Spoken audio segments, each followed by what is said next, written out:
찬송가 493장 한 곡 하시겠습니다.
이리 앞으로 나오십시오.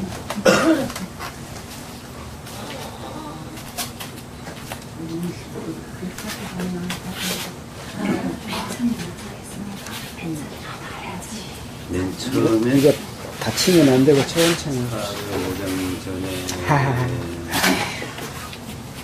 잊어버렸네. 입장이었지. 그냥 서서 그냥 만지지 마시고.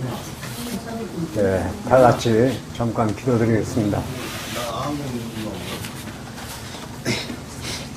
우리를 사랑하시는 거룩하시고 자비로우신 우리 아버지 하나님, 영원히 멸망받아 마땅할 우리를 아버지 하나님께서 불쌍히 여기시고 우리를 불러 구원하셨습니다. 하나님의 자녀가 되는 저희들 이 세상에 육신의 남은 때를 사는 동안에도 잠시도 버리지 아니하시고 다시는 세상 죄악에 물들지 않도록 보호하시며 언제나 하나님의 진리 가운데로만 인도해 주신 그 크신 은혜에 진심으로 감사를 드립니다.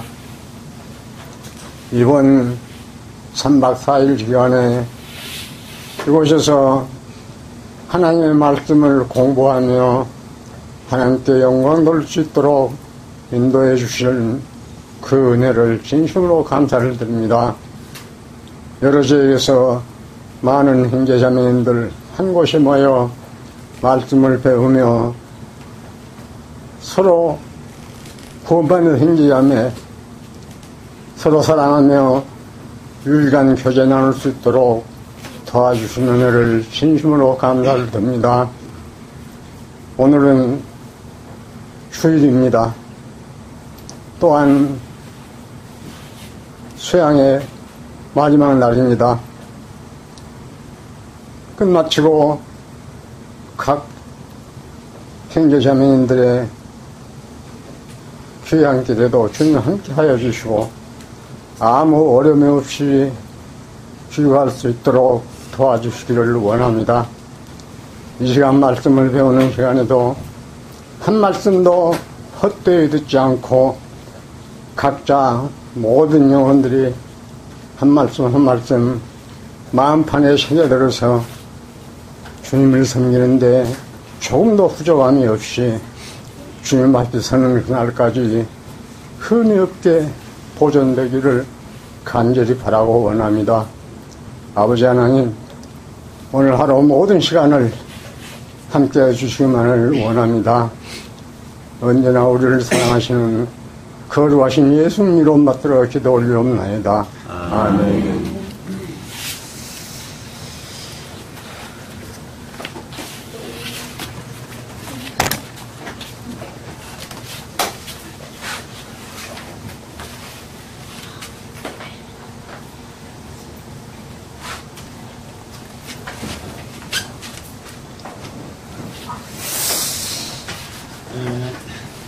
삼 박 4일 동안의 수련회를 마치는 마지막 날 주일을 맞이했습니다.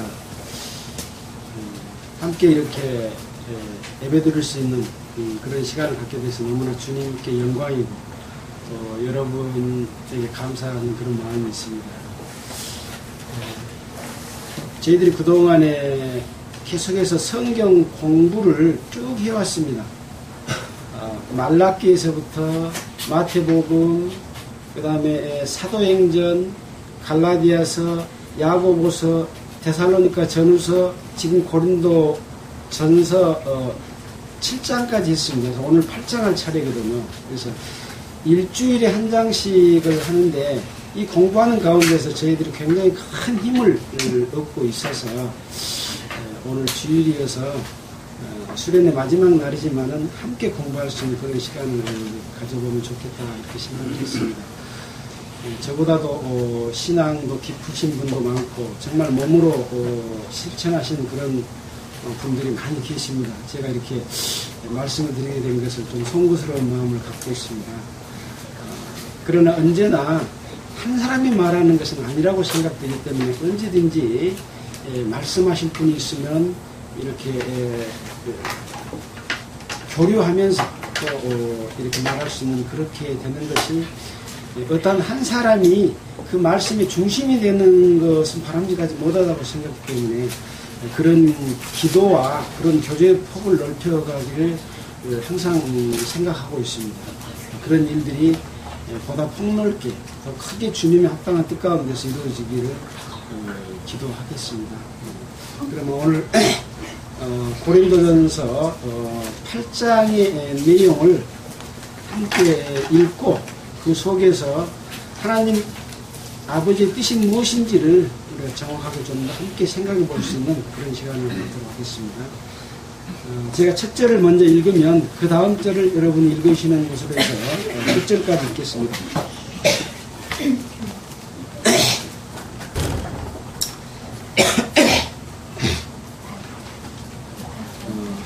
고린도전서 8장 우상의 제물에 대하여는 우리가 다 지식이 있는 줄을 아나 지식은 교만하게 하며 사랑은 덕을 세우나니 만일 누구든지 무엇을 아는 줄로 생각하면 아직도 하나님의 말씀을 알지 못하는 것이요.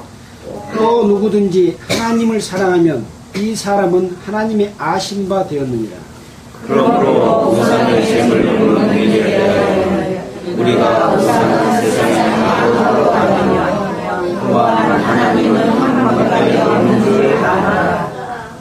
비록 하늘에나 땅에나 신이라 칭하는 자가 있어 많은 신과 많은 주가 있으나 그러나 우리에게는 한 하나님 곧 아버지가 계시니 만물이 그에서 났고 우리도 그를 위하여 또한 한 주 예수 그리스도께서 계시니 만물이 그로 말미암고 우리도 그로 말미암았느니라. 그러나 이 지식은 사람마다 가지지 못하여 어떤 이들은 지금까지 우상에 대한 습관이 있어 우상의 제물로 알고 먹는 거로 그들의 양심이 약하여지고 더러워지느니라. 식물은 이를 하나님 앞에 세우지 못하나니 우리가 먹지 아니하려고 부족함이 없고 먹어도 풍성함이 없으리라. 그런즉 너희 자유함이 약한 자들에게 거치는 것이 되지 않도록 조심하라. 지식이 있는 죄가 우상의 죄에 들어가는 것을 누구든지 보면 그 약한 자들의 양심이 감명을 얻어 어찌 우상의 재물을 먹게 되지 않겠느냐. 그러면 내 지식으로 그 약한 자가 멸망하나니 그는 그리스도께서 위하여 죽으신 형제라. 이같이 너희가 형제에게 죄를 지어 그 약한 양심을 상하게 하는 것이 곧 그리스도에게 죄를 짓는 것이다. 같이 읽겠습니다. 그러므로 만일 식물이 내 형제로 식초가 되면 나는 영원히 고기를 먹지 아니하여 내 형제를 식초치 않게 하리라. 오늘 고린도전서 8장의 내용은 우상과 우상의 제물에 관한 내용을 중점적으로 다뤄놨습니다.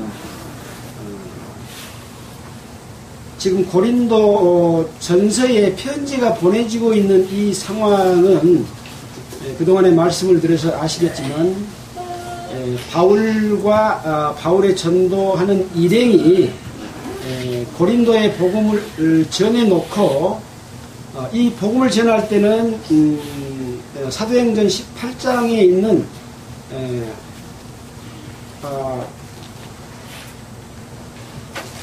18장을 잠깐 볼까요? 상 18장입니다.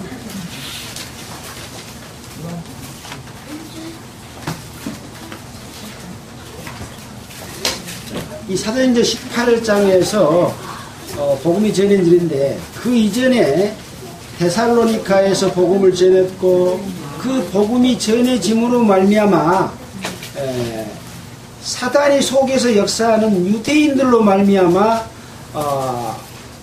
죽이려고 하는 그런 음모들이 있어서 거기에서 쫓겨서 베레아로 갔습니다. 여러분 잘 아다시피 베레아는 말씀을 듣고 그러한가 하고 상관이 믿는 자들이 많고 뭐 그런 말씀이 있었지 않습니까? 그 다음에 이 베레아에서 또 데살로니카 사람들이 베레아까지 쫓아와서 바울의 일행을 또 위하려고 하니까 아테네로 갔다가 아테네에서 고린도의 복음을 전하는 그런 그 사도행전 18장의 상황 가운데서 복음이 전해졌지요. 그래서 이 아테네 고린도의 복음을 전한 이후에 갱그리아를 거쳐서 에베소를 거쳐서 가이사라를 거쳐서 안디옥에 다시 돌아오는 것까지가 2차 전도 여행의 끝나는 시점입니다. 그래서 3차 여행을 시작하면서 이제 에베소 교회에서 복음을 전하러 와가지고 이 에베소에서 고린도로 편지를 보내는 상황입니다. 그래서 그 상황이 어떤 거 있냐 하는 것들이 굉장히 중요하죠. 그래서 이 고린도 지역은 아테네와 마찬가지로 많은 우상을 섬기고 지혜와 지식을 굉장히 중시 여기고 많이 아는 사람, 지식이 있는 사람, 또 지혜로운 사람 이런 사람들이 아주 높임을 받는 그런 그 곳이었습니다. 그러다 보니까 바울이 전하는 것은 예수 그리스도의 부활과 죽음만을 전했기 때문에 그들로부터는 아주 미련하게 보이는, 어리석게 보이는 그런 것이었는데, 구원을 받는 자들에게는 그것이 하나님의 능력이라고 말하고 있지 않습니까? 그래서 이 아덴 지역이나 고린도 지역이나 거의 흡사한 그런 지역입니다. 이 고린도 지역은 바로 이 아테네가 있는 바로 인근 지역입니다. 그래서 이 지중해를 중심으로 해서 동서로 지금 이렇게 나눠져 있는 곳인데, 항구가 2개가 있고, 이곳에는 많은 무역하는 사람들, 또 여행객들이 왕래하는 그런 지역이기 때문에 문명도 발달되고 지식도 발달되고 여러 가지 부하게 살고 있는 그런 지역입니다. 반면에 그런 문화가 발달하면 이 음행하는 것까지 아주 성행되는 그런 지역이어서 그 신전 주변에 그때 당시에 전업부들, 돈을 받고 몸을 파는 사람들이 1000명 이상 있었다고 할 정도로 그런 지역이었습니다. 이런 영향들이 고린도에 편지를 보내는 그런 배경이 됩니다. 복음을 전했는데 에베소에서 다시 와서 편지를 보낼 때 그 기간은 어느 정도 되리라고 생각이 됩니까? 이 고린도에서 복음을 전할 때가 AD 50년경이었습니다. 여기 성경에 보면 글라우디오 때에 일어난 일에 대해서 이 로마에서 다 쫓아내가지고 누굽니까? 아볼로 아니지. 저 자매하고 형제 두 분이 고린도로 와서 바울과 함께 브리스길라와 아굴라가 와가지고 함께 어비 같음으로 장막 만드는 일을 하면서 복음을 전했다는 내용이 나오지 않습니까? 그 글라우디오 때인데 그때가 AD 50년경입니다. 그러면 다시 에베소에 와서 복음을 전할 때는 56년, 57년경입니다. 그러니까 한 6년 정도 이렇게 지난 걸로 우리가 성경을 공부한 학자들이 그렇게 이야기를 하고 있습니다. 이 기간 동안에 복음을 전해놨는데 고린도로부터 오는 소식들이 계속 있죠. 바울에게. 그래서 그 소식을 듣고 편지를 보냈는데 고린도의 문제점이 이제 제가 2가지를 말하고 있습니다. 첫째는 지혜와 지식을 가지고 이 복음이 전해져 있는데 어떤 사람 중심으로 예수 그리스도가 중심이 되고 예수 그리스도로 인해서 모여져야 되는데 복음을 전한 그 사람들이 떠오른 겁니다. 이것은 우리가 뭘로 볼 수 있냐면 모세가 하나님의 능력을 받아서 출애굽에서 하나님의 능력으로 10가지 재앙을 내리고 홍해를 건너고 물이 나오게 하고 많은 능력을 행했지 않습니까? 근데 홍해를 건넌 다음에 모세가 율법을 받기 위해서 산으로 올라갔을 때 우리를 인도한 그 모세가 보이지 않았다는 거죠. 그러니까 우리를 인도한 그 신을 만들기 위해서 금송아지를 만들었던 그런 그 상황과 비슷한 그런 내용이죠. 그래서 이 고린도 지역에는 이 사람을 중심으로 하는 이런 그 모임들이 생겨나면서 나는 아볼로에게, 나는 바울에게, 나는 아볼로에게, 나는 게바에게, 나는 그리스도에게 속한 자라고 하는 거죠. 그리스도에 속한 자는 맞죠. 그 중에서 맞는 부분도 있습니다. 다 그리스도에게 속했다고 한다면 문제가 없었을 거라는 거죠. 또 한 가지 문제는 뭐냐면 음행하는 일이 그 지역의 정서상 그냥 별것 아닌 걸로 양심이 무뎌져 있어가지고 구원받은 성도들마저도 음행하는 데에 대해서 소홀히하고 그 교회 내에서 그것을 물리치지 않고 용납하고 있는 그런 상황이 있었기 때문에 이 2가지 부분을 바로잡기 위해서 편지를 보냈다고 할 수가 있습니다. 물론 그 세부적인 상황 가운데서는 여러 가지 세부적인 자세한 내용들이 지적이 있고 그것을 고치려고 하는 내용들이 들어있습니다. 이런 부분들은 또 이제 말씀 가운데서 살펴보기를 하고요. 자, 그래서 이 1장부터 7장까지 내용을 잠깐 요약을 해본다면 1장에서는 바로 그 고린도 교회에 분쟁이 있었다고 하는 것들을 지적하면서 이 세상의 지혜 이런 걸로 인해서 사람을 따르는 일 그것을 배척하고 세상 지혜는 아무것도 아니고 이 세상 지혜는 하나님이 미련하게 해버린 것이다. 그렇게 이야기를 했습니다. 그리고 이 장에 있어서는 그리스도의 이 복음의 비밀은 이것은 비밀이다. 하나님의 지혜를 통해서만 알 수 있는 것이지 세상 지혜로는 예수 그리스도와 하나님을 알 수가 없는 것이다. 왜 그렇습니까?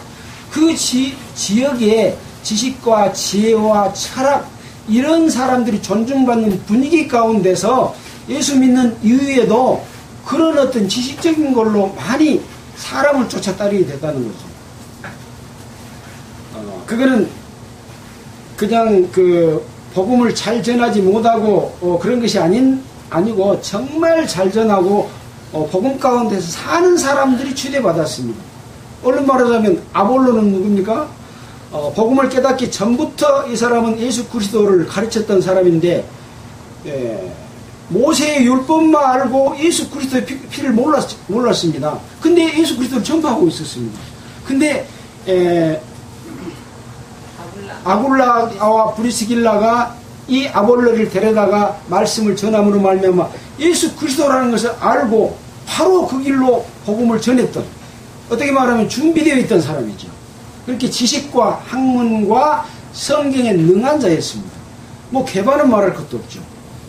예수 그리스도께서 뭐 수제자로 삼으는 그런 제자였을 뿐만 아니라 오순절 이후에 복음을 전할 때 3,000명, 5,000명의 구원의 역사가 일어났고 예루살렘 교회의 중심을 형성했던 그런 분이죠.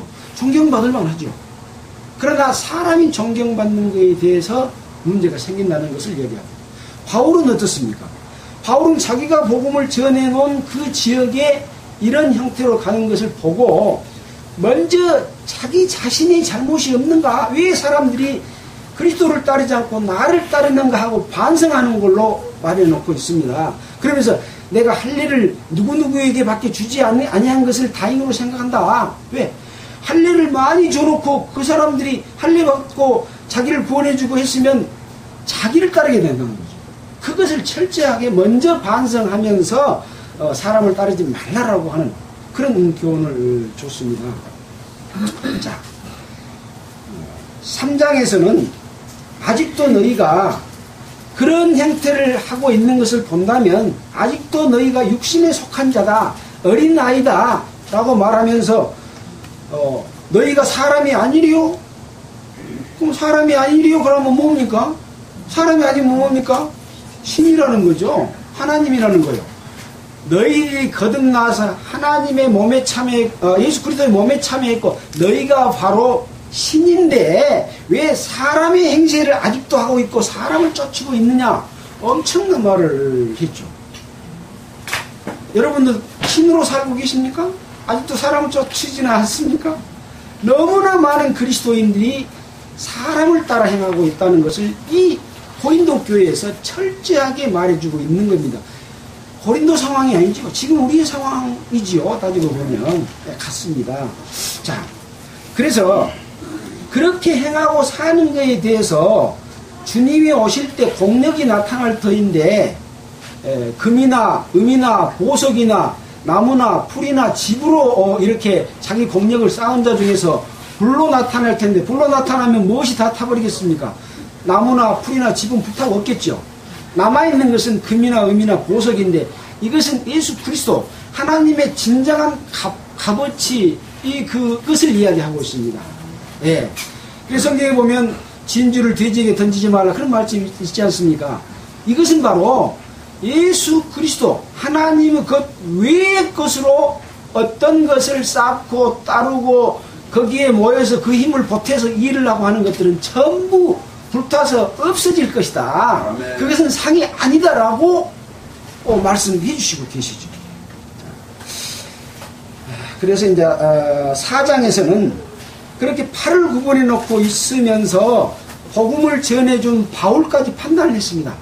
바울은 말도 잘 못하고 편지도 잘 쓰고 이렇게 하는데 말이 어두네 하는 식으로 이렇게 하는 반면에 아볼로는 지식이 많고 게바는 이렇게 훌륭한 사람이 하고 자기 파에 있는 그 우두머리를 자랑하면서 다른 파의 사람들과 우두머리를 쳐내고 깎고 비판하고 질투하고 싸우는 이런 모습에 대해서 이야기를 하고 있습니다. 지금 뭘 이야기했습니까? 그리스도의 복음으로 구원받는 교파가 사람을 따르고 다른 종파의 사람들을 깎아내리고 업신여기고 질투하고 이단으로 여기는 그런 것 행태를 벌써 복음 전해놓은 지 5, 6년밖에 되지 않은 고린도에 그런 일이 일어났습니다. 지금 우리가 몇 년입니까? 40년, 50년 돼가는 그런 역사 속에 이것이 얼마나 많이 이 사탄이 침투해가지고 잘못된 방향으로 가고 있는 거 하는 것들이 고린도 교회에서 다 보여주고 있었습니다.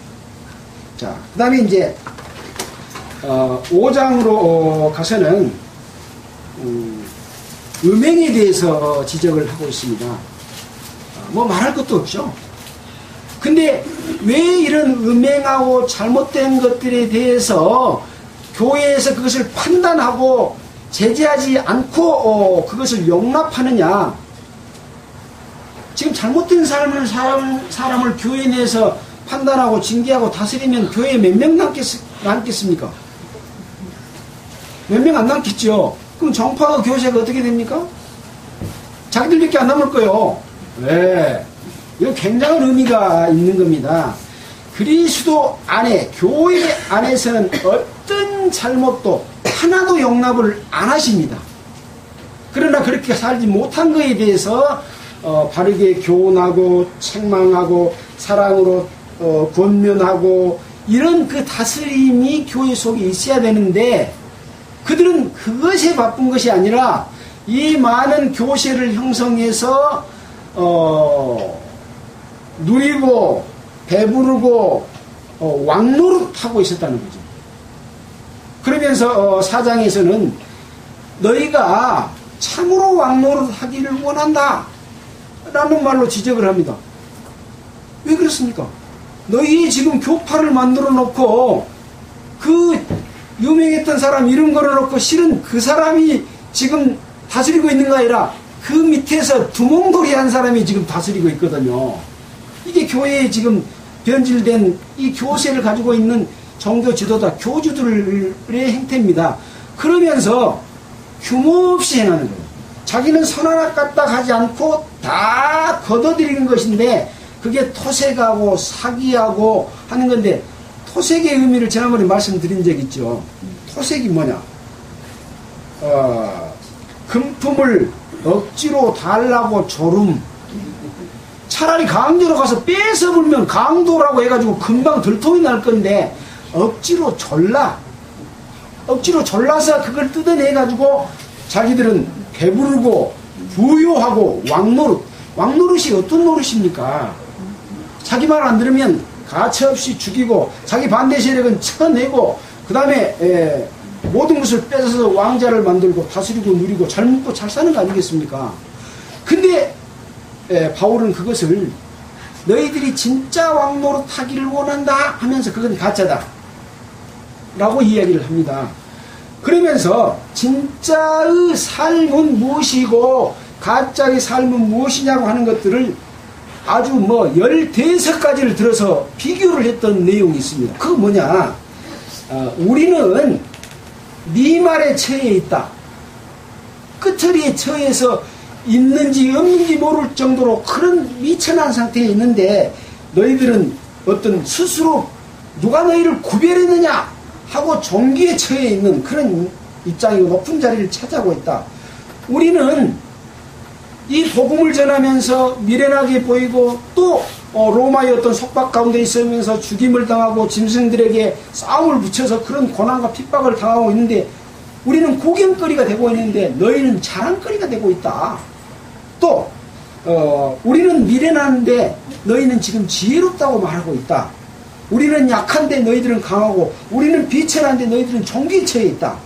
우리는 줄이고 목마르고 헐벗고 매맞고 있는데 너희들은 배부르고 시원하게 먹고 마시고 오히려 때리고 즐기고 있지 않느냐. 우리는 정체가 없고 수고하여 손으로 일하고 있는데 너희들은 왕처럼 왕자에 앉아서 안주하고 놀고 토색하고 있지 않느냐. 또 후욕을 당한 즉 우리는 축복하고 있는데 너희들은 판단하고 욕하고 있다. 또 우리는 비방을 당하면 오히려 그 비방을 참고 견디면서 권면하고 있는데 너희들은 오히려 판단하고 비방하고 욕하고 핍박하고 오히려 누리고 있었다. 우리는 세상의 더러운 것과 만물이 찍히가 되어 있는데 너희들은 스스로 정귀해져서 왕노릇하고 있다라고 4장에 구구절절 비교하면서 너희 것은 가짜다. 진짜 그리스도의 삶은 이것이다. 라고 비교를 해줍니다. 이 비교를 지금 현재의 종교 지도자들이 정확하게 듣고 양심으로 판단하면 그런 짓을 하겠습니까? 말도 안 됩니다. 이 사람들은 성경을 본지 몇 독을 했는지 안 본지 양심이 있는지 없는지 모르겠어요. 와, 저는 놀랐습니다. 이런 것들을 보면서. 그래서 이 성경의 말씀 가운데 이 사탄의 역사를 통해서 그리스도인들의 참삶과 그리스도의 삶이 얼마나 많이 변질돼서 흘러가 버리는가 하는 것들을 이 사도행전 또 서신서 속에서 지금 이 서신서가 쓰여지고 있는 건 사도행전 역사 속에 있는 내용입니다. 사도행전의 역사 속에 다 들었습니다. 창세기부터 요한계시록까지 이 일이 다 사도행전 속에 있다고 해도 과언이 아니지 않습니까? 스데반은 어쨌습니까?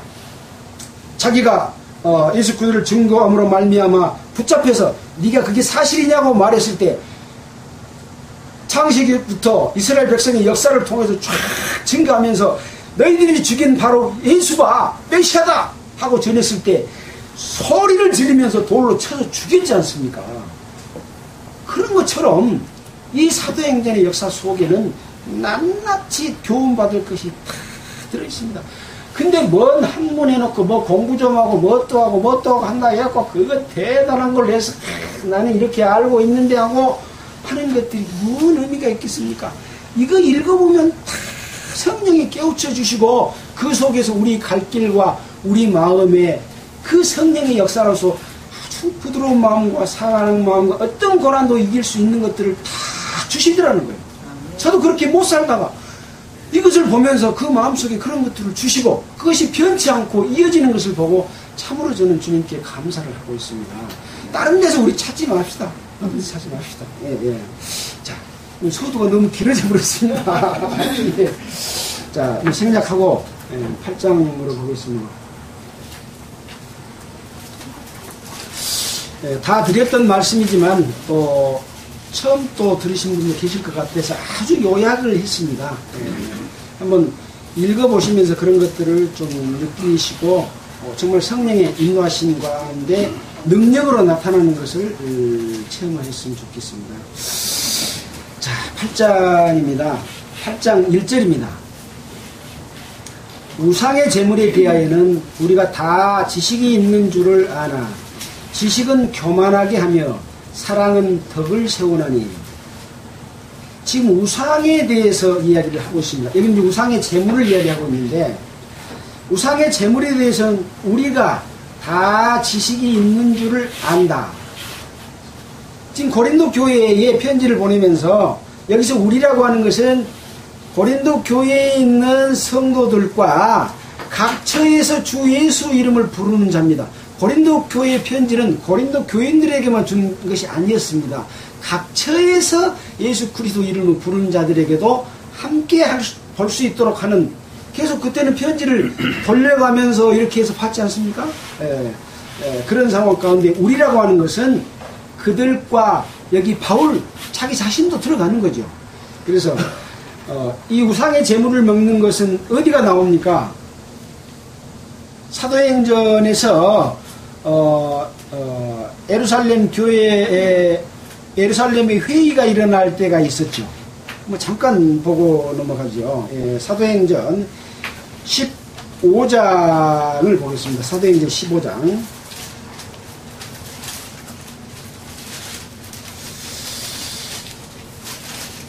사도행전 15장에서 예루살렘 회의가 있었는데 19절을 한번 보겠습니다.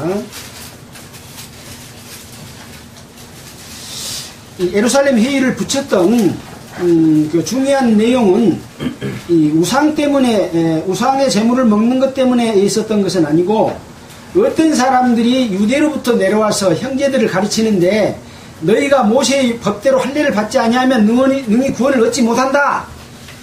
말하자면 이 갈라디아서의 은혜로 시작했는데 율법을 지키라고 하는 그런 것들이 예루살렘 유대 쪽으로부터 안디옥으로 와서 그 복음의 변질을 꾀하고 있는 부분 때문에 이것이 논쟁이 벌어졌고 문제가 생겼습니다. 그래서 그것 때문에 바울의 일행이 예루살렘으로 올라가서 예루살렘에는 지금 누가 있습니까? 예수님의 수제자들이 장로 노릇을 하고 있고 사도 노릇을 하고 감독의 노릇을 하고 있는 그런 가운데 있죠. 그래서 거기다가 그것을 제시를 했습니다. 그래서 그 나온 결과에 관한 부분입니다. 19절 그러므로 내 의견에는 이게 지금 야고보가 한 이야기입니다. 이방인 중에서 하나님께로 돌아오는 자들을 괴롭게 말고 다만 우상의 더러운 것과 음행과 목매어 죽인 것과 피를 멀리하라고 편지하는 것이 가하니 이는 예로부터 각성에서 모세에게 전하는 자가 있어 안식일마다 회당에서 그거를 읽음이라 하더라. 여기에서 이제 우상의 더러운 것과 음행과 목매어 죽인 것을 피하라고 하는 그런 가운데서 여기 지금 여러 가지 의미가 있습니다. 우상의 더러운 것 이것은 어떤 것인가? 왜 목매어 죽인 걸 먹지 말라고 하겠습니까? 목을 매서 죽이면 피가 안 빠져요. 그래서 그렇습니다. 그러니까 이런 우상의 제물 먹는 것에 대해서는 다 교육이 돼서 알고 있는 그런 상황이라고 하는 것들을 지금 볼 수가 있습니다. 우리는 어떻습니까? 지금 우상에 대해서 많이 알고 있습니까? 알고 있습니까? 이제 알고 있다고 하면 그 뒤에 질책받아요. 자, 보겠습니다. 우리가 다 지식이 있는 줄 아나 지식은 교만하며 사랑은 덕을 세운다. 여러분들이 지금 우상에 대해서 알고 있다고 말하지만 그것은 교만한 것이다. 참으로 아냐? 하고 바울이 말하고 있습니다. 여러분 지금 우상에 대해서 잘 안다고 생각하시는데 우상이 뭐 이렇게 만들어 놓는데 절만하는 게 우상입니까? 예, 일단 한번 생각해 보도록 하겠습니다.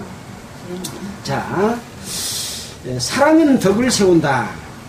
사랑 덕을 세운다는 말은 고린도전서 13장이 사랑장이죠. 뭐 읽어볼 시간이 없으니까 그 사랑장을 다 아시니까 한번 잠깐 볼까요?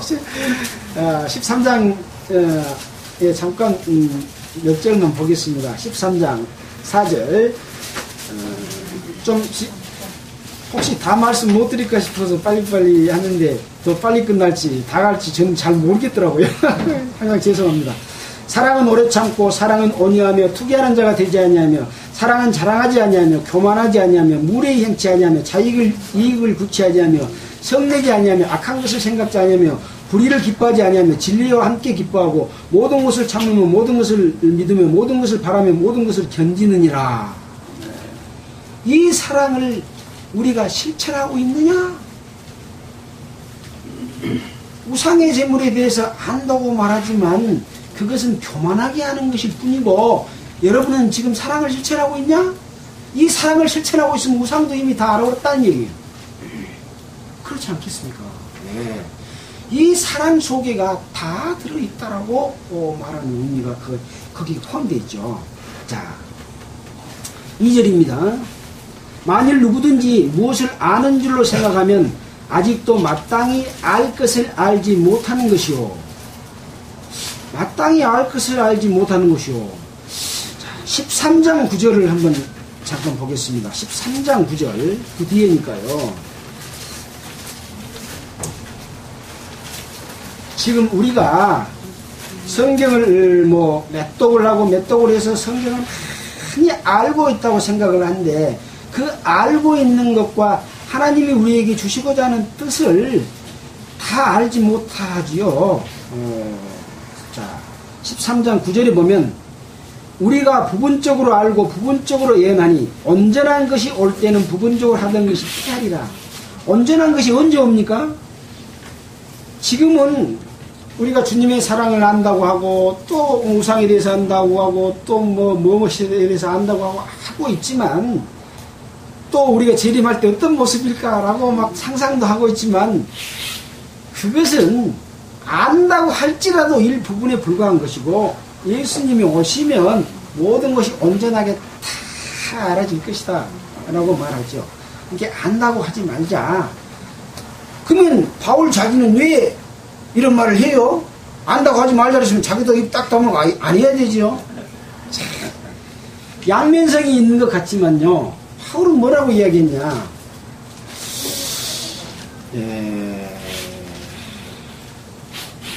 2장 15절에 보면 신령한 자는 모든 것을 판단하나 자기는 아무에게도 판단받지 아니하느니라 라고 말을 하고 있습니다. 성령의 역사로서 정말 바른 것을 알고 판단하는 판단은 해야 된다라고 말하고 있죠.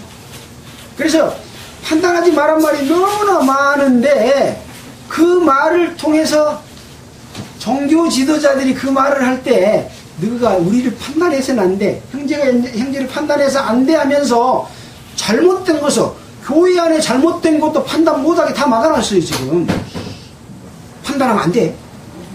그러나 그 말을 한 이민의 취지는 올바르게 판단하고 그것을 성령의 가운데서 바르게 가르치라고 하는 내용이 들어있어서 바울 자기가 지금 말하고 있는 거예요.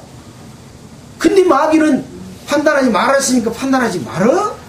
라는 것을 크게 부각시키죠. 판단해야 됩니다.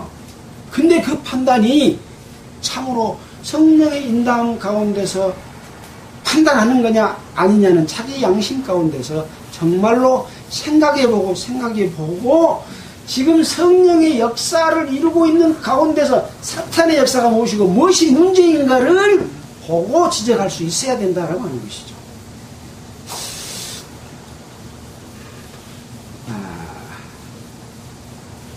그래서 3절입니다. 누구든지 하나님을 사랑하면 이 사람은 하나님의 아신 바 되느니라. 그래서 우리가 안다고 하는 것과 사랑한다고 하는 것의 차이를 지금 이야기를 해주고 있습니다. 하나님을 사랑하면 이 사람은 하나님의 아신 바 되었다. 교회 안에서는 남을 지적하고 바른 말을 많이 하는데 정작 자기는 그 하나님을 사랑하는 마음이 없는 사람이 많이 있어요. 많이 있습니다. 저도 한때 하나님을 사랑이 뭔지를 몰랐어요. 나를 구원해 주신 것은 알고 감사했는데 내 생활이 잘못되니까 감사가 다 없어졌어요. 하나님의 사랑이 내가 하나님을 사랑하는 것이 전혀 모르겠더라고요. 근데 성령이 회복되니까 항상 감사가 나오더라는 것이죠. 그 감사가 나오면 판단도 바른 판단을 할 수 있는 그런 것들이 주시기 때문에 이런 그 말씀 해주시지 않는가 그런 생각이 들었습니다. 좀 빨리 해야 될 것 같습니다. 자, 하나님의 아신 바 되는 것은 바로 하나님을 사랑하면 하나님의 아신 바 됩니다. 그러나 하나님을 사랑하지 않으면 여러분의 판단은 잘못된 거다. 하나님을 사랑하고 있습니까? 예.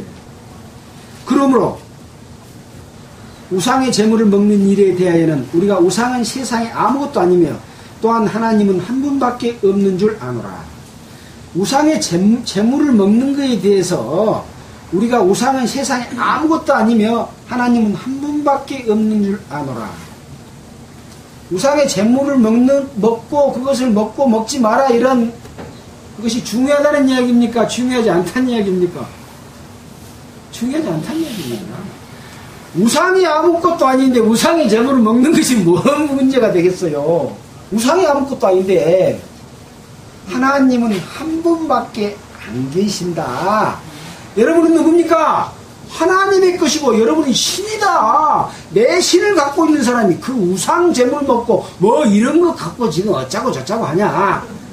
그 쓸데없는 짓이다 라고 하는 거죠.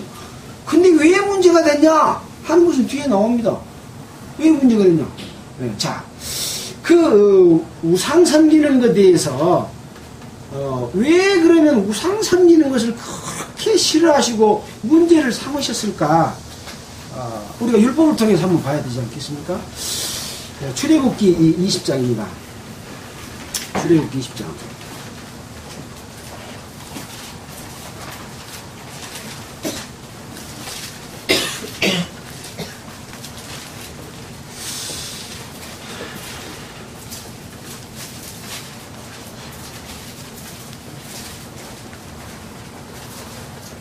제가 읽겠습니다. 출애굽기 20장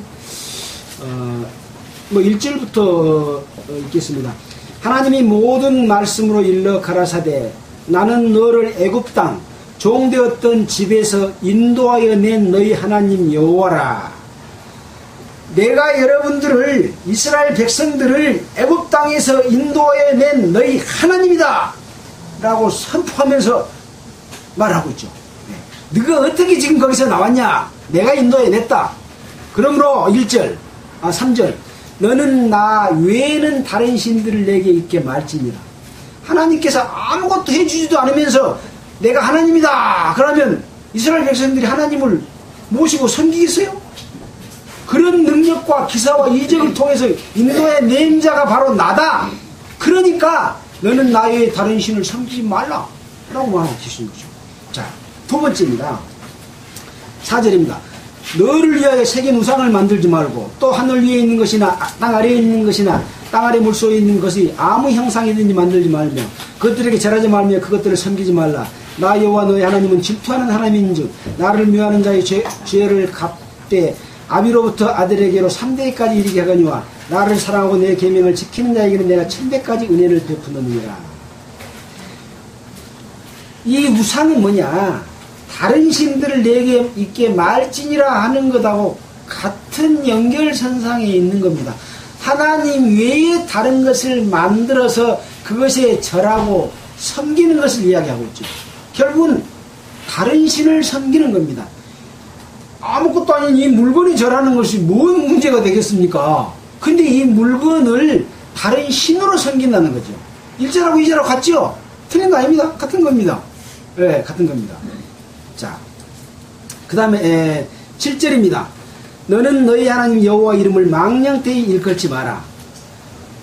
그렇게 하는 것 자체가 행동이 망령되이 하는 것인데 그런 행위를 하는 자는 그 행위의 정당성을 이야기하고 하나님을 무시하게 되기 때문에 하나님의 이름을 우주 만물을 창조하고 우리를 애굽에서 이끌어낸 하나님의 능력을 잊어버리고 욕하고 비방하고 하나님을 소리하고 한다는 것이죠. 1절하고 이 세 번째까지 하고 연결이 됩니까 안 됩니까? 같은 겁니다. 다른 거 아닙니다. 같은 겁니다. 이거 한 계명입니다. 버텨놓으면요. 그 다음에 4절 볼까요? 안식일을 기억하여 거룩히 지키라.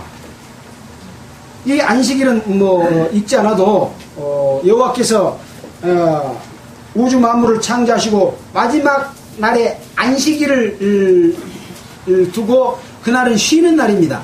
이 쉬는 날에 안식일을 복되게 하여 그날을 거룩하게 했다. 뭡니까? 우주 만물을 다 창조하고 이스라엘 백성들을 애굽에서 인도해낸 능력자 그 신이 하나뿐인 나다. 근데 내가 여러분들을 다 쉬게 한 거룩한 날을 줬다. 너희들이 하고 있는 모든 것은 다 하나님을 떠난 행위이고 하나님을 잊어버리는 행위인데 그 은혜를 기억하게 하기 위해서 안식일을 주고 그것을 거룩하게 했죠. 그 은혜 속에 있으면 하나님을 섬기게 된다는 거예요. 그래서 어떻게 보면 이 1절부터 4절은 하나님을 향한 것에 관한 계명인데 한 가지입니다. 다른 신을 섬기지 말라는 것이고 그것이 우상이라고 하는 매개체를 통해서 왜냐? 사람들은 보이지 않으면 안 믿으려고 보이면 믿으려고 하기 때문에 우상을 만들어서 섬기게 된다는 것이죠. 이제 이 근원은 우리가 너무나 잘 아는 일이지만 에덴 동산에서 하나님이 인간을 사랑의 짝으로 만들었는데 먼저 창조된 천사가 부리는 영으로 만들었는데 천사도 스스로 결정할 수 있는 자유의지를 줬기 때문에 이 사람을 만든 것을 질투하고 사람의 자리를 하나님과의 관계 속에서 동등되게 생각하려고 하는 이런 마음을 갖고 하나님을 도전했던 것이 아침의 아들 계명성이지 않습니까? 그 계명성이 쫓겨난 거죠. 쫓겨나서 하나님과 사랑의 짝인 그 사랑을 회방하기 위해서 에덴 동산에 침투했던 겁니다. 근데 그 시험을 못 이기고 넘어졌죠. 아담만 못 이겼습니까? 우리는 이길 수 있다고 생각하십니까? 그때 여러분들 어디가 있었습니까? 아담의 허리 속에 있었습니다. 유전인자 속에 여러분은 다 들어있었고 그때 여러분이었더라도 그걸 먹을 수밖에 없었을 것이라는 거죠. 예. 그렇기 때문에 모든 사람의 죄성이 있는데 그것은 자유의지를 줬습니다. 모든 것은 다 할 수 있습니다. 질서 속에서 하라는 이야기인데 그 질서가 무너진 거죠. 아침의 아들 계명서도 그 질서를 무너뜨리는 것이죠. 그래서 질투하는 하나님이라고 하는 것은 그것을 질서를 어기고 이 아침의 아들 계명성이 이제 타락한 천사가 돼서 이 땅을 공중을 점령하고 있기 때문에 거기로부터 다시 회복하기 위해서 이 십계명을 주신 것이죠. 좀 길어졌습니다. 다시 고린도전서 8장으로 들어가겠습니다.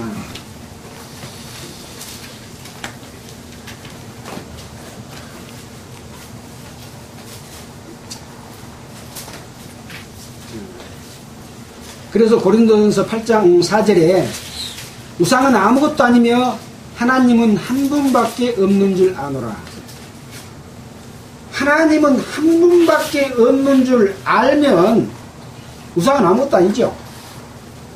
그래서 성령의 인도함을 받으면 사탄의 역사는 아무것도 아닙니다. 인도함을 못 받으면 사탄이 판치게 되죠. 자기 속에서부터 뭐 교회 안에도 그렇게 마찬가지로 되겠지만은 그래서 하나님은 한 분밖에 없는 줄 알면 우상은 아무것도 아닙니다. 하나님이 한 분밖에 아닌 줄 모르고 자꾸 딴 것을 섬긴다는 거죠. 자, 그런데 이 우상이 참 그 여러 가지 이 형태로 나오는데 고린도전서 10장 14절 한번 보겠습니다. 고린도전서 10장 14절 그 뒤입니다.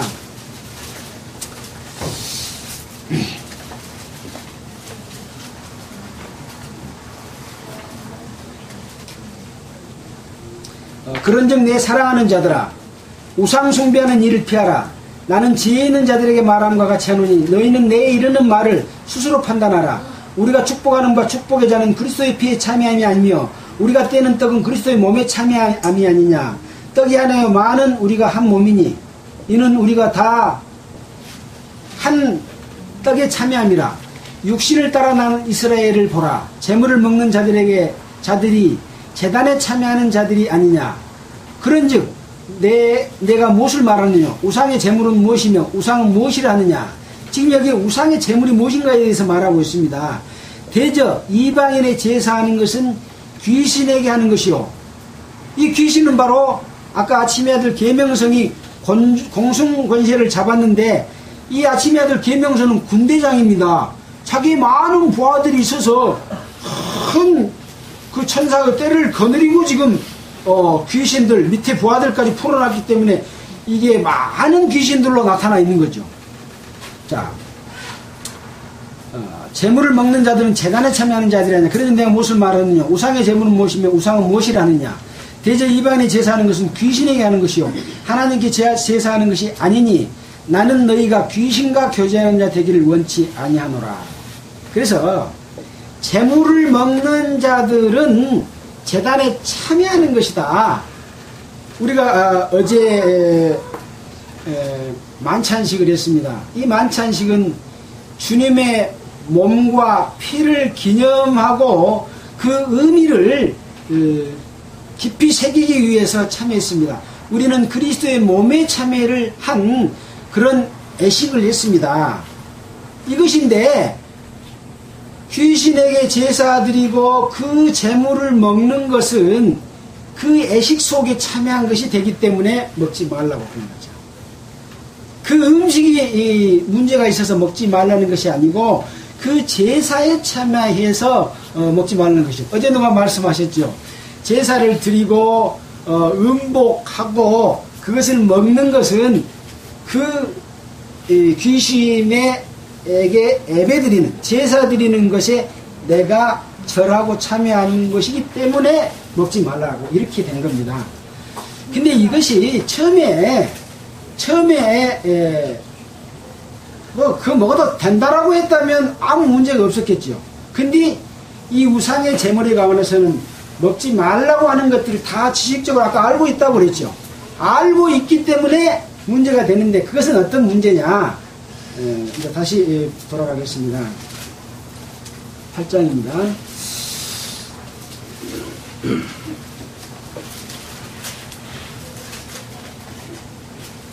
그 뒤에 나오니까 읽어가면서 보겠습니다. 5절입니다. 비록 하늘이나 땅이나 신이라 칭하는 자가 있어 많은 신과 많은 주가 있으나 방금 설명드린 내용입니다. 신은 하늘에나 땅에나 신이라 칭하는 자가 있어.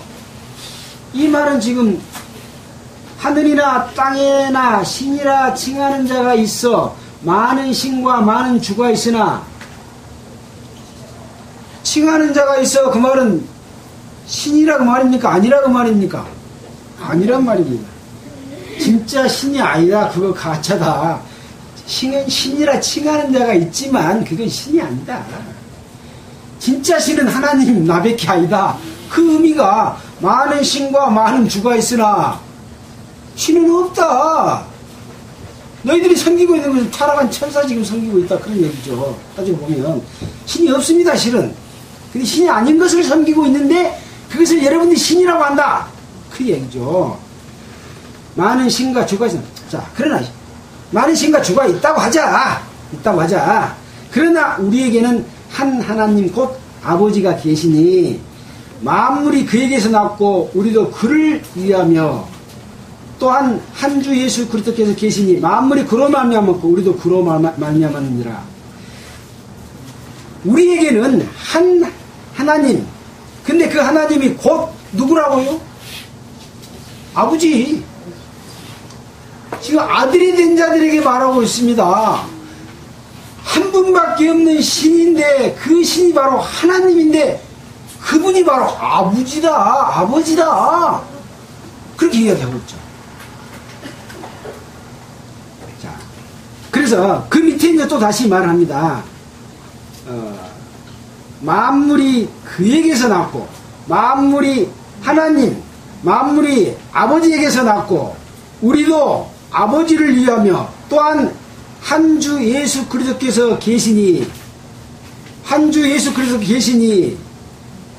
만물이 그로 말미암고 이 내용과 똑같은 것을 반복해서 예수 그리스도와 하나님이 동일한 아버지고 동일한 신이고 동일한 하나님이라는 것을 다시 한번 확인시켜 주죠.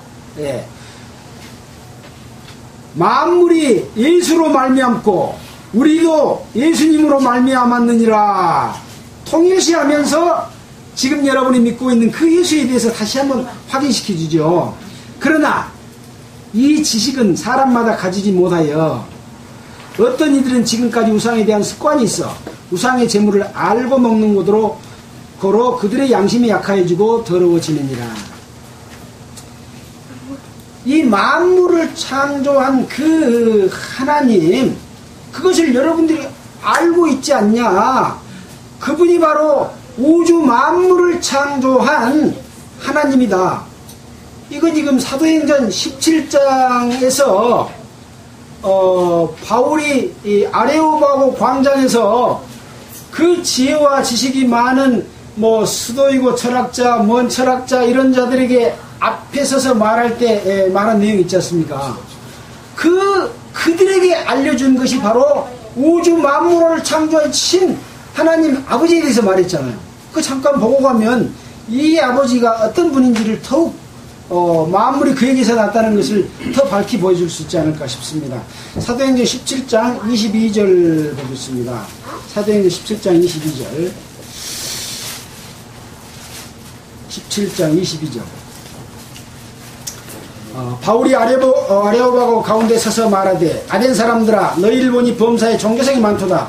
내가 두루다니며 너희의 유해하는 것들을 보다가 알지 못하는 신이라고 새긴 단도 보았으니 그런즉 너희가 알지 못하고 유해하는 그것을 내가 너희에게 알게 하리라.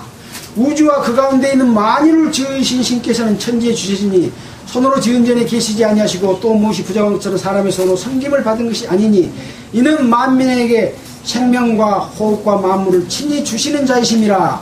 인류의 모든 족속을 한 혈통으로 만들었고 온 땅에 거하게 하시고 저희 연대를 정하시며 거저 경계를 한하셨으니. 자, 28절 우리가 더 읽어볼까요? 이는 사람으로 하나님을 혹 더듬어 찾아 발견케 하게 하심이로되 그는 우리 각 사람에게서 멀리 떠나 계시지 아니하도다. 우리가 그를 힘입어 살며 기도하며 있느니라. 라면서 그 아테네에서 전했던 말씀, 이 말씀은 고린도도 함께 해당이 됩니다. 그 인근 지역이고 동일한 말씀들을 전했을 것이죠. 그래서 그 하나님이다, 바로 그것이 바로 여러분들의 아버지가 됐다. 또 예수 그리스도가 바로 그다 라고 말하면서 우상은 아무것도 아니다. 근데 우상 재물 먹는 것이 뭐가 문제겠느냐, 다만 뭐가 문제냐 하고 말하는 것이 이제 방금 읽은 7절입니다. 그러나 이 지식은 사람마다 가지지 못하여. 이 지식이 지금 뭔 지식입니까? 우주 만물을 창조한 신은 하나님이고 우리 아버지고 예수 그리스도다. 근데 이 지식을 다 알지 못한대요. 그거 모릅니까? 다 알지 않습니까? 왜 알지 못한다고 말했을까요? 여러분들의 행위를 보니까 아이들아, 머리로만 알지 참으로 그렇게 하지 않고 있다. 그 진정한 하나님을 알지 못하고 진정한 자유를 알지 못하고 진정한 은혜를 알지 못하니까 우상의 재물 먹는 걸로 인해서 다툼까지 일어나고 나한테 물어보기까지 하고 그러냐. 아시겠죠? 네. 우리 그리스도인의 삶의 생활도 마찬가지입니다. 뭔 부부절절 뭐 있어도 그 하나님의 그 사랑과 은혜와 하나님의 가르침을 알면 그것이 다 연결돼서 다 풀어져버려요. 구원받았을 때 모든 의문이 사라지는 것처럼 우리 생활 가운데서 그런 자유와 평화와 평강이 있으면 니장 가만히 있으라도 속에서 그냥 그 행동하고 싶은 말하고 싶은 것이 막 솟아나죠. 자기가 말에 질까봐 막 이 말 저 말을 낸 것하고는 다릅니다. 다릅니다. 네. 오히려 그런 사람들은 그럴 때는 가만히 있어버려요. 네. 그래서 진정한 것이 무엇인가를 우리에게 알려주고 계시죠. 자, 사람마다 이 지식은 가지지 못하여 어떤 일은 지금까지 우상에 대한 습관이 있어서 우상의 재물을 알고 먹는 거로 그들의 양심이 약해지고 우상의 재물을 먹어서는 안 된다는 것을 알고 먹는다는 거예요. 그럼 뭐예요? 이거 먹어서는 안 되는데 이걸 묵고 싶어. 영양도 취하고 싶어. 이거 묵어야 정력도 좋아지고 한데 이거 묵어야 되겠어. 양심은 꺼리는데 묵고 있다는 거예요. 이게 묵는 것만 이야기하겠습니까? 묵는 거 뭘로 먹어요? 돈 주고 사 먹어야지요. 다 돈이고 재물이고 욕심이고 다 얘기 다 들었습니다. 예. 이걸 지금 지키고 있어요? 양심껏 이외되지면 그것을 안 하는 것이 그리스도 안에서는 합당한 것이죠. 그래서 우상의 시초가 뭐냐? 아까 말한 하나님을 떠나는 것이 시초지만 우리로 지금 말하면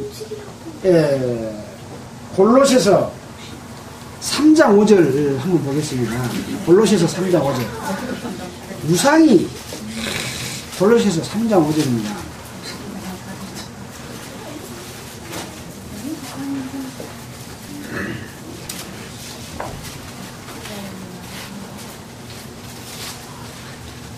같이 한번 읽어보겠습니다. 그러므로 땅에 있는 지체를 죽이라. 곧 음란과 부정과 사욕과 악한 정욕과 탐심이니 탐심은 우상 숭배니라. 이것들을 인하여 하나님의 진노가 임하느니라. 무엇이 우상 숭배라고요? 희한한 말 있죠? 탐심이 우상 숭배래요. 절한 적도 없어. 다른 신을 섬긴 적도 없어. 우상 숭배했다고 바울은 말하고 있습니다. 이 바울이 말입니까? 바울을 통해서 하나님이 말씀하고 계시지 않습니까? 여러분 지금 우상 안 섬겨요? 욕심에 끌려서 사는 그 삶이 주님의 성령의 역사와 그 아까 네 번째입니까? 안식일을 지키라는 거? 그 안식일을 지키는 것을 범하고 있어요. 하나님 안에서 자유와 평강과 아무것도 하지 말고 그 속에서 쉬라고 하는데 자기의 욕심을 따라서 막 뭘 하고 그러고 있는 것이 이것이 우상숭배다 라고 말하고 있는 거죠. 지금요 구원받은 하나님의 자녀들이 이 우상숭배 속에서 하나님을 떠나게 되는 겁니다. 이것이 바로 욕심에 따라서 사는 삶인데요. 욕심의 종류는 많죠. 보암직도 하고 먹음직도 하고 지혜롭게 할 만큼 탐스럽게도 한 겁니다. 어떤 것은 고상하고 어떤 것은 아름답고 어떤 것은 멋있고 이 모든 것이 다 우상인데요. 죽어버려야 우상 안 섬길 것 같지요. 죽어야 됩니다. 그래서 부활의 삶 이야기한 것 같아요. 예. 그러나 이 말씀 속에서 자기가 힘을 얻으면 부활의 생명 몰라도 부활의 생명으로 삽니다. 근데 점점 더 긁어내가지고 교파도 크게 만들고 대접받고 명령하고 자르고 그렇게 하고 있어요. 성경은 뭐라고 말합니까? 형제를 어떤 공경에 빠뜨리게 되면 차라리 연자맷돌을 목에 걸고 바다에 빠치우는 것이 낫다고 하지 않습니까? 그러면 뭐라고 하냐? 이스라엘 백성들을 애굽에서 이끌어낼 때 뒤처진 사람들은 아말렉이 와가지고 다 잡아가버려. 그러니까 애굽 땅을 질 때 반대한 사람도 있고 거기에 대해서 옳지 않다고 말한 사람들이 이 사람들은 다 떨어져 가버려도 우리는 하나님의 백성만 다 가는 거야. 그 사람들이 가나안 땅에 들어갔습니까? 못 들어갔습니다. 왜 그랬습니까? 그 모든 것을 나중에 하나님께서 해주신 그 능력으로 갔는데 모세가 우리의 힘으로 바위를 쳐가지고 물을 낸 것 때문에 너는 그것 때문에 못 들어간다. 하나님이 말했지 않습니까? 하나님의 의와 하나님의 능력과 하나님의 권능을 자기 것으로 만들어서 영광을 자기가 받아버려요. 그러면 가나안 땅에 못 들어간 겁니다. 가나안 땅은 지옥으로 말하는 게 아닙니다. 보세요. 기업으로 말하고 있습니다.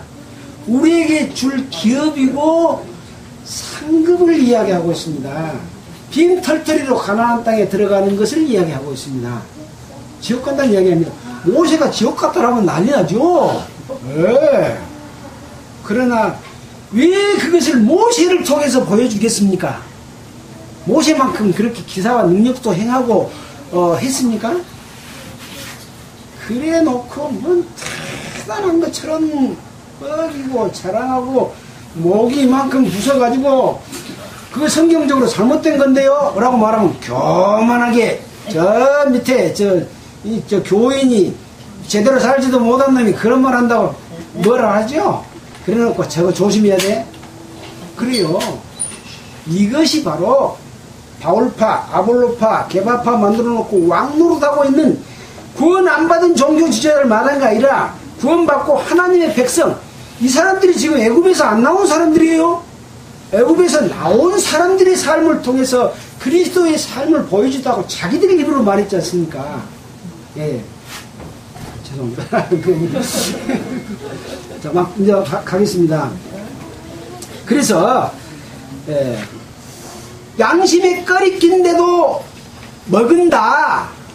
그 이야기를 지금 하고 있습니다. 자, 8절입니다. 식물은 우리를 하나님 앞에 세우지 못하나니 우리가 먹지 아니하여도 부족함이 없고 먹어도 풍성함이 없으리라. 하나님 앞에서의 식물은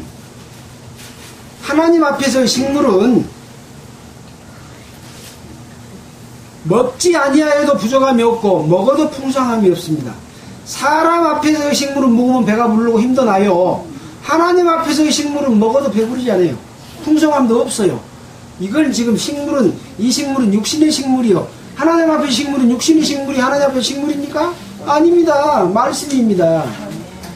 말씀으로 먹었을 때 풍성하고 부족함이 없는 것인데, 이 먹는 것은 지금 뭐 먹는 거 이야기예요? 우상의 재물 먹는 거 이야기하고 있지 않습니까? 우리 육신의 힘을 얻기 위해서.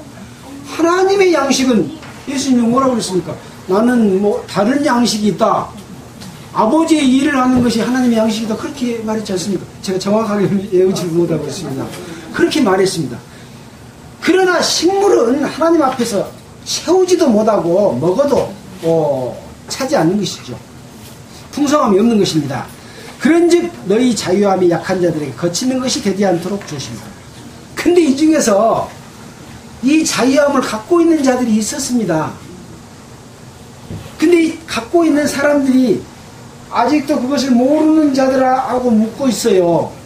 그러면 그 모르는 자들은 저 사람은 나보다 신앙이 더 연조도 깊고 또 장로도 되고 집사도 되고 목사도 되는데 저 사람이 묻게 나도 묻어도 된가 보다. 양심이 꺼리킨데도 묻게 되니, 그러려면 차라리 아무것도 묻지 말아라. 뒤에 나오죠. 예. 그래서 그런즉 너희의 자유함이, 아까 말했죠. 이 자유함은 뭡니까? 권리입니다. 다 묵어도 되는 권리를 갖고 있으나 내 권리를 사용함으로 인해서 다른 사람이 꺼리끼게 되는 일이 있다면 먹지 말아라. 이게 음식만 두고 이야기합니까? 아니죠. 예.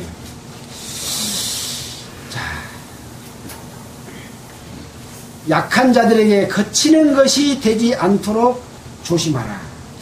이런 일들을 갈라디아에서 나온 것입니다. 갈라디아 2장 11절 한번 보겠습니다. 너무 오래되었습니다. 갈라디아 2장 11절. 갈라디아에서 2장 11절입니다.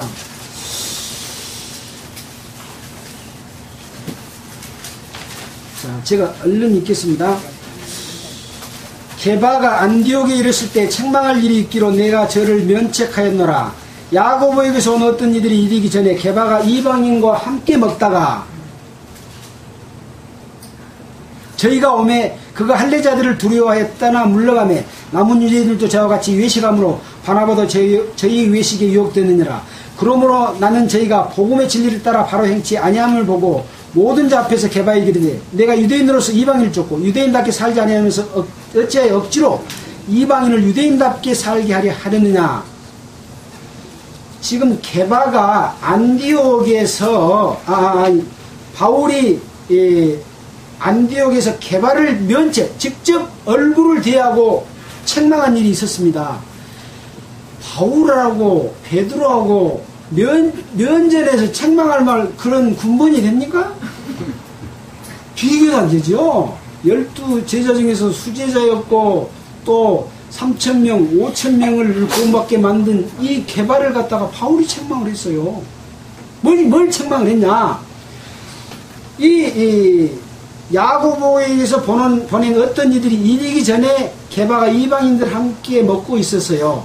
근데 유대인들은 오면 다 함께 먹어야 되는데 먼저 먹고 있는 거예요. 근데 게바는 이런 자유가 있다는 걸 알고 먹는 거예요. 근데 다른 사람들은 그것 때문에 미혹이 되어 있는 상태지요. 근데 이제 할례자들이 오니까 오면 이거 들통이 나쁜 거예요. 들통이 나버려. 그러니까 물러갔는데 바울이 그걸 보고 네가 왜 유대인으로서 이방인을 유대인처럼 살려고 하면서 니도 그걸 지키지 못하면서 그렇게 하고 있냐? 꺼리끼는 일을 했냐? 그러고 책망한 거예요. 바로 이것하고 비슷한 그런 내용입니다.